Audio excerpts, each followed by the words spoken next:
Hi, everybody. My name is Alison Caiola, and I am the author of The Seeds of a Daisy. And I want to thank everybody for coming, and for the people that are going to come late, we'll just kind of have to catch up. And I'm here just to talk about the book a little bit, to talk about myself.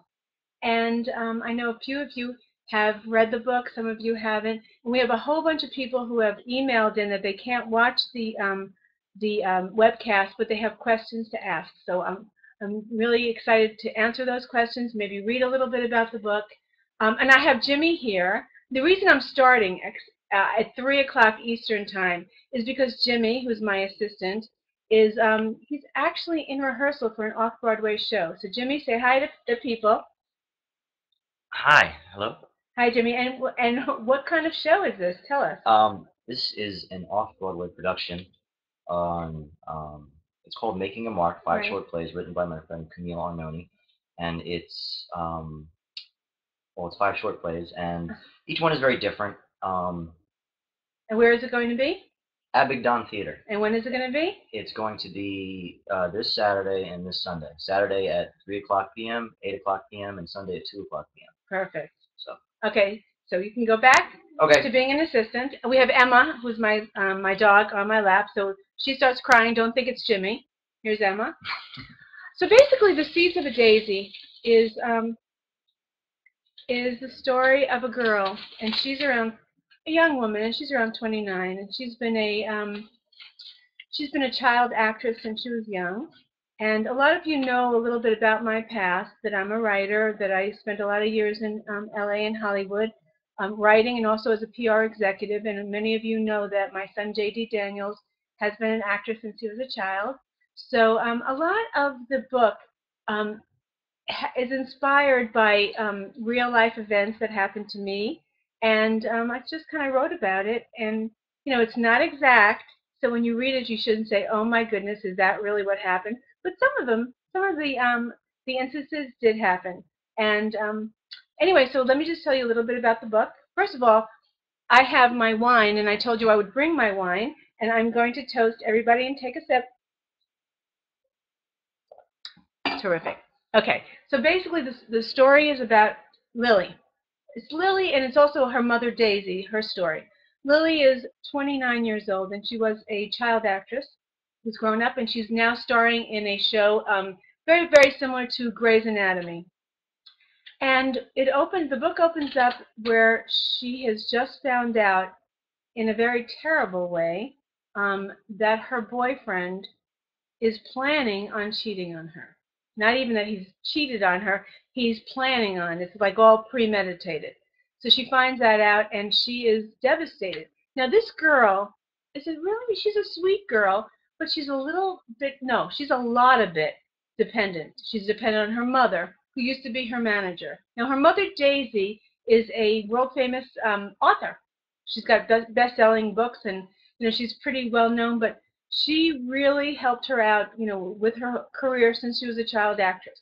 So Daisy is her mother, and Lily really is dependent on her mom. But not only her mom, she's dependent on her manager, she's dependent on her assistant, she's dependent on her agent. She's really dependent on everybody. She has never done anything herself. She's never carried her own luggage. She's never booked her own plane. She's never done anything that we usually do in everyday life. But she's a good girl. I mean, she's not a bad person. She's a good girl. She's just a little bit dependent and a little bit naive. So she finds this out about Jamie, her boyfriend, that he's planning on cheating on her. But she still has her mother and, to help her out. So it opens up where she's in the show, and she's actually talking about Jamie and everything that's happened. There's a knock on the door in her dressing room, and we find out that her mother's been in a terrible car accident. Now, her mother lives on the North Fork of Long Island, which is right now where I live, and surrounded by vineyards and farms, and that's where her mom grew up. She's a third-generation farmer's daughter, and she's third-generation farmers, and that's where her mom grew up. That's where her mom is now. It opens up where she gets this call that her mother's been in a terrible car accident on the Long Island Expressway, and she's got to fly over to be with her mom. So here's a girl who has never done anything. So now not only is she traveling herself, but she's got to make life and death decisions for her mother. This is a girl who doesn't even have a dog. She can't even, take care of a plant. They all die. So this is Lily, and but she's not a bad person. She's just a little bit dependent and a little bit broken while she's going through this whole thing with Daisy and the doctors, because there's a lot about Daisy, being in the hospital, and I did take that from my own life. My mom was in the hospital for a very long time, and I took care of her. Um, so when her mother's in the hospital, she's got to make decisions, life and death decisions. Well, when she's at the house, her mother's farmhouse, she finds diaries that her mother started writing when she was like 7 years old. And she finds out there's some mysteries that she has to solve. And she's finding out about her mother in a very different way than she ever thought her mother was. So again, we're talking about The Seeds of a Daisy, and that's my book. And I'm going to read you. I'm going to start off by reading just a couple of pages. And then what we can do is I'm going to just take questions and answers. I know a lot of you have emailed in, and some of you are now chatting. And I have Jimmy here who's going to take care of all of that, because I really can't see the chats because I'm wearing contacts. So he's going to take care of that. And when you have questions, he's going to read it to me.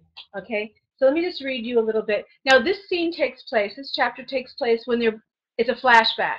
When she's about 13 years old, she's on the movie set, and they find out that it's the time of the Rodney King trial, when they found out that the police officers were acquitted. And so, I don't know if you remember, but there were a lot of fires and riots and all that. So they left town to come back to New York. So she's on the plane, and this is Lily. When we boarded the plane, first class was filled up, and I recognized a lot of celebrities, and I wondered if they were all leaving LA because of the riots, or did it just so happen they all had flights back east that particular day.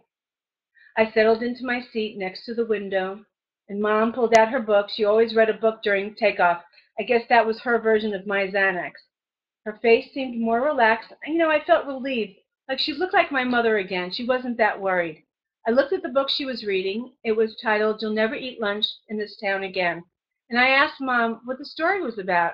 And she told me it was an autobiography written by Julia Phillips about a woman who bullies her way up the ladder in Hollywood.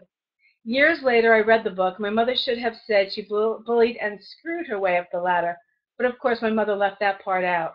She went on to tell me that this woman, this Julia Phillips, had received the Oscar at age 29 for The Sting, which I know is one of my mom's favorite movies, that and Out of Africa, and both of them had the same leading man. So, of course, Mom went on to turn even the book she was reading into a life lesson. She looked into my eyes and said, "Remember, Lily, star is a 4-letter word. If you are blessed to be working as an actor in this industry, that's what you are, only an actor. Do you understand?" And I nodded very seriously. A few minutes later, Mom grabbed my arm. She whispered, "Lily, look who's sitting over there." I craned my neck, and I looked a few rows ahead of us. In the aisle seat was a man, and I couldn't see his face, but her strong grip was a pretty good indication it was someone mighty important. When the man she was focusing on turned sideways, I almost jumped out of my seat. It was Robert Redford. He was sitting alone. There was no one next to him in the aisle seat. He had his tray table down and his attaché case open. It looked like he had pictures taped in the middle of the case. Mom had a better view, and she said that must be photos of his kids. Then she started acting really weird. Here she was reading about him, and voila, he appeared. The stewardess came along and asked Mr. Redford if he wanted a cocktail. He ordered a Bloody Mary. When she came over to us, I ordered a Coke, and Mom ordered a Bloody Mary. I had never seen my mother drink anything but white wine, but here she was with this big old red drink with a celery stalk stuck to the middle of it. She put her book down and continued to watch the back of Redford's head. Once in a while he turned his face, and she was blessed to see his profile. I remember thinking good things can happen out of bad situations. The stewardess asked us to put down our tray tables so she could place a white tablecloth down. When the stewardess asked Robert Redford what he wanted to eat, he said, "Steak, bloody, please." Then she came over to us, and I ordered a cheeseburger and well-done fries. "Steak, bloody, please," Mom said. "What? Ma, you don't eat red meat." I was shocked. "Shh, Lily, Today is a special occasion, Mom said. When Redford ordered another Bloody Mary, you guessed it, Lily, Daisy Lockwood got the same. Redford reclined his seat back to take a nap. Mom leaned her chair back and went to sleep. And I remember thinking, my poor Mom. Seeing Robert Redford is making her Looney Tunes. When we landed, we got out and lost track of him. We were met by a driver who was holding up a sign, D&L Lockwood. We followed him to the car and got into the back seat. The driver asked us about the trip and about the riots in L.A. When the grown-ups were speaking, I drifted into that in-between awake and sleep dimension. Mom asked Jacques, the driver, if she could use his car phone. Oh, yeah. By that time, Mom had not only found out his name, but also knew all about his family in Haiti, his children's names, and the fact that one was starting college next year and the other was gifted in piano. Mom picked up the phone and called her best friend, Donna. Donna wasn't home, so Mom left a message on her machine. Hi, Dons, it's Daisy. Lily and I are back in New York. We're in the car on the way to the apartment. Just wanted you to know that I ran into Bob Redford earlier this evening. Had dinner and drinks with him. And oh yeah, I slept with him. Call me soon. Ciao for now. She giggled and winked at me. I smiled and fell asleep. That's just a little taste of the book. And I know a lot of you have been reading the book and have questions to ask me. But Jimmy, do you have some questions that people have emailed you first? You want to ask me? Yes. There's Emma. She's barking. Emma has her first question here. She would like to know, let's see here. Well, actually, we have somebody named Shelley who emailed earlier. Okay. Hi, Shelley. She wanted to ask you, Allison, who is your favorite character from the book? That's like asking who is your favorite child. But of course, I love Lily, but I really love Daisy. I relate a lot to Daisy. And what I like, first of all, about Daisy is she really does try to do the right thing, and she tries to be a really good person. I like Lily because we see Lily growing. When we first see Lily, she's broken. You know, she's not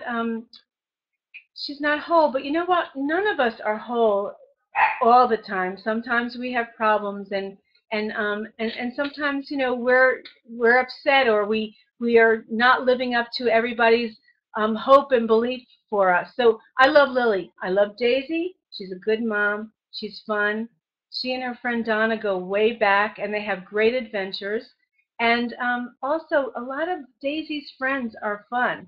Um, there's the couple, and you'll meet them, and they're very outrageous, and they're funny. So I have people who write to me and say, hi everybody who's there, you're just coming on now.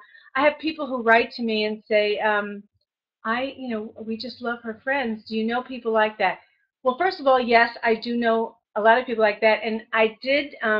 Donna is inspired by my very best friend of many, many years, Donna, and I don't know if she's on today, but she's inspired. So I love her character, and I love all of Daisy's friends. They're all fun. So any other questions? Yes, we have another question. Okay. From Stacy. She says, I loved your book, but had a love-hate relationship with Jamie. Will he be in your next book? So I just want to make sure everybody can hear. If you can't hear Jimmy, then just on the chat, just tell them. They want to know if they said that they have a love-hate relationship with Jamie, and Jamie is the boyfriend, is Lily's boyfriend, and yes, Jamie will be back in the book, the next book, and I wrote him so that you love him and hate him. And, he's a great character. She really helped Jimmy. She really helped Jamie, not Jimmy. She really helped Jamie up the ladder in the entertainment business, and she introduced him to all her friends. And so the fact that he turned around and he betrayed her after she, just helped him get his career off the ground, that was, it was pretty devastating to her. But yeah, he does come back in the next book. Any other questions? Yes, actually, we have another email here. Jesse from Brooklyn. Okay. Hi, Jesse from Brooklyn. There were some very sad parts, especially Daisy's past. Did you take that from your own life? And if so, was it cathartic? Wow, that's heavy. Some things that happen with Daisy, yes, I did take from my own life, and it was very painful. But yes, it was cathartic, and you'll have to read the book to find out what I'm talking about. But yeah, I think as a writer, you always try to take from your past a little bit, a lot. I just found it was very difficult to write about, but it was very rewarding to have it written, and it felt good. And is there anybody here that has any questions? I don't know. Not yet. Okay. I'm talking to everybody. Okay. And so any other? All right. So want to read the next question? You should probably tell them the submit question. Oh, I'm so sorry. I forgot. Okay, here, see where it says submit question right there? You can click on that if you want to submit a question. Look how big my hand looks. Next to it is camera if you want to submit your question, not typing it, but just asking it. That's the camera. So over here is submit question, asking, typing, and here is a camera. You can just go on and we can talk and everybody can see you. So and the next question? Next question is from Thomas from Houston, Texas. Hi, Thomas from Houston, Texas. How long did it take you to write the book?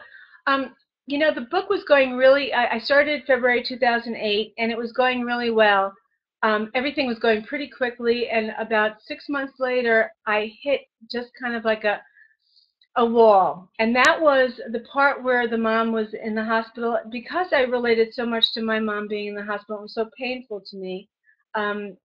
It was a little difficult, so I kind of put the book down for about 6 months or so, and then picked it back up. So I started February 2008, and it was finally produced and on the bookshelves December 2012. Okay. We have Mary from Del Mar, California. Hi, Mary. I used to live in Del Mar, California. Hi, Mary. How are you? Wants to know, yeah. Are you writing a sequel? I am writing a sequel, and this is great that you should ask. I'm glad that you asked. I'm writing a sequel because so many people ask me, well, what happened next? Because at the end, they want to know what's going on with Lily and what's going on with her life. And so, yes, I am writing a sequel to the book, and you will see a lot of the same characters. But I'm also writing a prequel, and the prequel is about Daisy's life, the mother, before Lily was born, because people are loving Daisy. And, I knew that they would love Daisy. I didn't realize how much they would love Lily. They really love Lily. But I am writing a prequel, but I'm also writing a sequel. So the sequel will pick up where the book ended. So it's sort of like Star Wars, a trilogy, and in my own little way. And also the sequel, because my brother asked me to put a little bit more man stuff, it is going to have a little bit more action adventure in it, and I'm doing that for my brother Stephen, who's an opera singer and a singing coach in Cranberry, New Jersey. And so that's what I'm doing. But it's really exciting, and the sequel is awesome, and it's going to be out soon.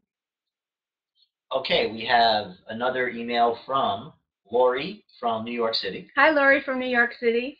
Are you formulating any other projects, books, or television?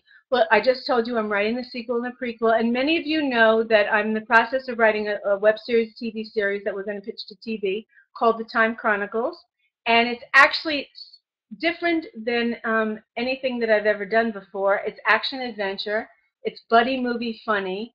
There's mafia connections, and there's also terrorist storyline. So it's about two buddies who are in a secret organization that works with the CIA and FBI, and they try to infiltrate the mafia and also the terrorism. So it's funny, but it's really dangerous. And it's also got the family element because one of the guys married the other guy's sister. So you have the whole family dynamic.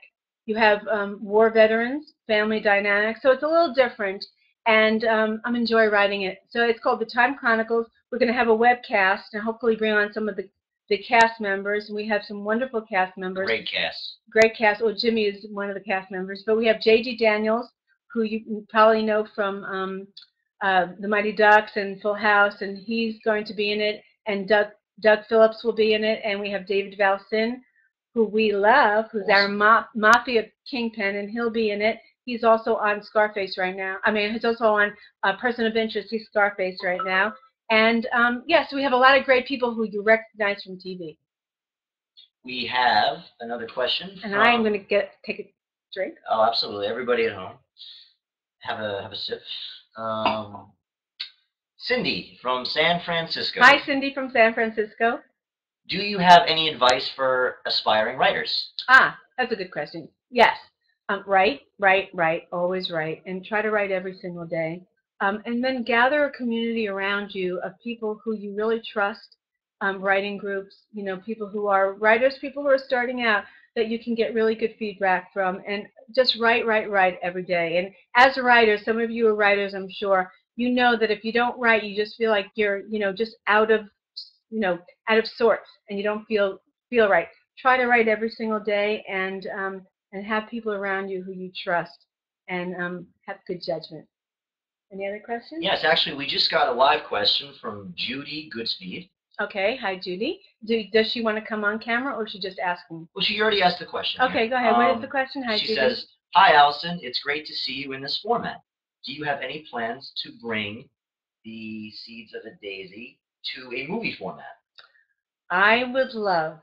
I think that people are saying that it's just really perfect for a movie, and I think I will pitch it. I think it would be a great movie, and I'm going to pitch it and write the screenplay. But I think that it just lends itself so organically to be a movie, and I hope that it does, and I hope you buy a ticket when it does. And we have another email. Okay. Donna from Newark. Oh, I think that. Okay. Hi, Donna from Newark. If you are writing a sequel, will there be the same characters? Yes, and I answered that before. Yes, there will be the same characters and many more. And I don't want to give anything away, or any spoilers. But all the same characters will be there. You'll see Daisy. You'll not see Daisy. You'll see Donna. You'll see Lily. You'll see all of Daisy's friends that you enjoyed so much, and there'll be some new people in there. And there's going to be a lot of adventure, romance, fun, and maybe there'll be tragedy. We don't know yet. We have Stephanie. Hi, Stephanie. Where is she from? Do we know? No, she didn't put where she was from. Okay. But she did write that your characters are very believable. Thank you. Do you start off with the characters or the story? I started off this book with the story, and I just kind of, when I'm driving, I just kind of think about what the story is, and the characters just came after. So the story was first. I knew what I wanted to say in the story, and then as I was writing it, the secondary characters were born. Any other questions? Let me see here. Yes, we have another question.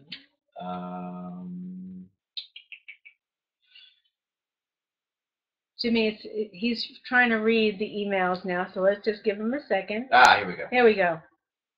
Do you always know? Oh, this is Teresa from Miller Place, New York. Oh, Teresa, I live very close by. Hi, Teresa, how are you? Do you always know the end of the story when you're writing? Oh, that's a very good question. This story, I absolutely knew the end. I always knew what the ending was going to be. And it kind of started backwards. I knew what the ending was, and then the story kind of wrote itself as I filled in the blanks. But I always knew how I was going to end it and what the ending was going to be. And any other questions? I think that was the last email that we got. Okay. No other. Okay, great. All right. Well, I just want to thank you, and we want to see if there's anybody else that has any questions here. And oh, there is another one. Oh, yep. Sorry, I forgot one more. Oh, there's another one. It's Patty from Boston. Hi, Patty from Boston. She emailed, will you be appearing in the Boston area? Oh, that's a good question. I actually have friends in the Cape area, and also New Bedford, and I will be hopefully at the end of July. I'll be there, and you can go on my website. Let me just tell you a little bit where you can get the book. You can get the book, The Seeds of a Daisy, on Amazon.com for paperback and also for download.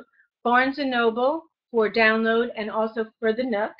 And if you iTunes for iPad.